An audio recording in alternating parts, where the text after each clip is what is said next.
These numbers will update themselves. This shows everything I want it to do. Boom, customer says, all right, we're good to go. You're just going to go ahead and go back to this hamburger. So this would be sending out a contract with an Aurora.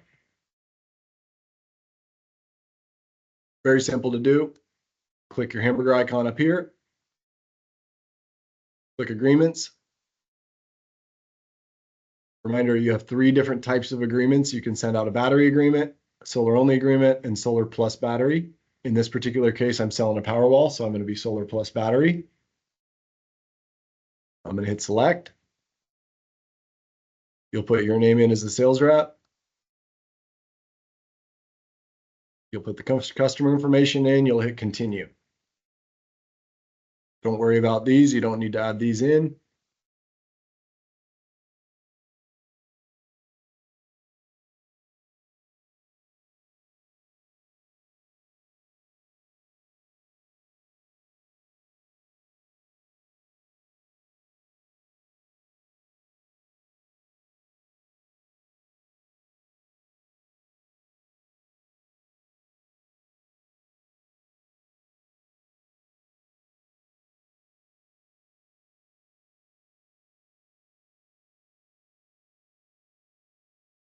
So it's going to go ahead and pull up this contract page. This is the big reminder. This is the mistake I made at the beginning.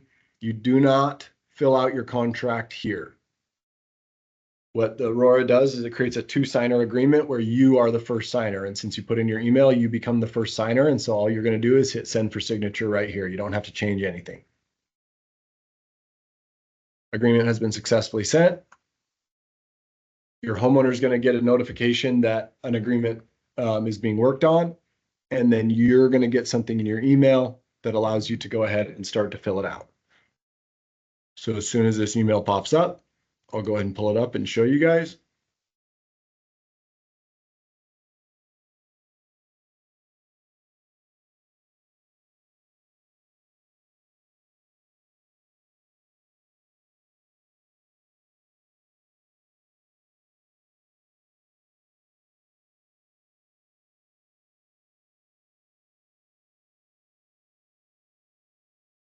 So right here in my email,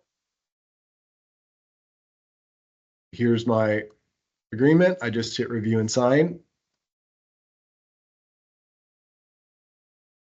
And this is where I'll fill out all the agreement. A lot of the stuff auto-populates or the homeowner puts it in. So everything that you need to fill out is going to be here starred, and you're just going to pull that information straight from Aurora.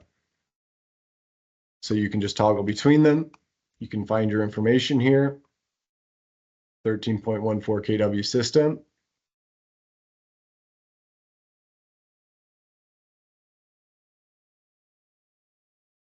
And then you can just tab through. You'll sign. These take about 3 minutes to fill out. It's very simple. You'll take your payment numbers from Aurora. Go back to your finance page, 377,261. Put your numbers in. Installation form, you'll make sure that you put their name, whether we need a permit or not, whether they have an HOA or not, what the name of the HOA, contact information. I'll put my system size in here again. Any notes that have to do with the installation of the solar, we'll put here. And then any notes that have to do with the installation of the battery, we'll put here. Reminder on the contract, one of the important things about contracts is you as the sales rep are the one and only person that's having this conversation in home with the homeowner.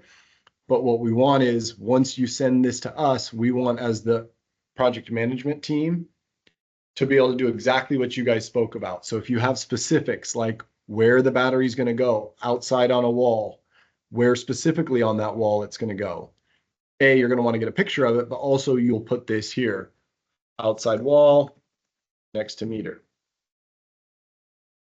It's just important for the customer experience that you guys are having these conversations with the homeowner, and then that's communicated to us so that we're not doing something differently than what was expected.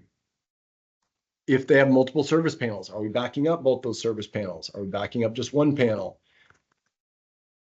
We want to make sure we know what's going on at the property. And then smart circuits and generator module would be applicable to the Franklin battery. Are we installing smart circuits? Are we installing a generator module? I think of this kind of section as this is where we need to be the pros when we're talking to people, is we need to be talking about how this is going to happen, what this install is going to be like, and then we're going to pass that information on to project management. So you're going to fill all this out. And you're going to put in your system size here. You're going to put in each individual month of consumption. If any of those months were estimated, you're going to click the estimated checkbox. And then that's it. Once you're done, you're going to hit next. It's not going to let me because I haven't filled all this out. That's fine. But once I hit next, it's going to then tell me to finish, and it will send to the homeowner for their signature. Homeowner clicks through it. You'll get an email that says the contract has been signed. Very easy, very straightforward. Like I said, it takes maybe 3 minutes to fill out a contract. Easy to do in the home while you're with the homeowner. Personal best practice that I tend to do when I'm with the homeowner is I'll fill it out with them. So I'm showing them that I'm filling it out. They're getting to see the contract while I'm doing it. I'm talking them through the points in the contract while I'm doing the contract, so that once they get the contract sent to them, it feels like it has been covered with them. And it doesn't feel like it's something that is this like crazy contract. And they feel like they had a part in setting this up. Easy enough? So Yes, contract sir. And super if it's, straightforward. Go ahead. What was the question? so like, for instance, I'm going to follow back up with that customer that I have. It's going to be an off-grid system. So do I have, for the estimated consumption on that, what would I put on In that contract? that particular case, you can put NA. Okay. But then if it's going to be an off-grid system, the contract needs to be really clear in the install notes what's going on this, right? Yes. So, and to me, the key is clarity on these. We want to make sure, A, it's for customer expectations, but then B, it's for having a smooth install. You want your customer to have a really smooth install. You want everything to go well. You want project management to have this be easy. And the best thing that we can do for you as project management is give you just a smooth, seamless install where you don't need to be involved. Well, the only way that's going to happen is if within that contract, everything that we need to do is in there. If there's information that's not in there, that's when you start to have to become involved, and it was unnecessary, but it also creates confusion for the homeowner because we specifically want anything we're going to do to be outlined in that contract. We don't want there to be things that are supposed to be done that aren't in a contract. Nobody wins in that scenario, right? And we have a contract that's editable to allow you to do that.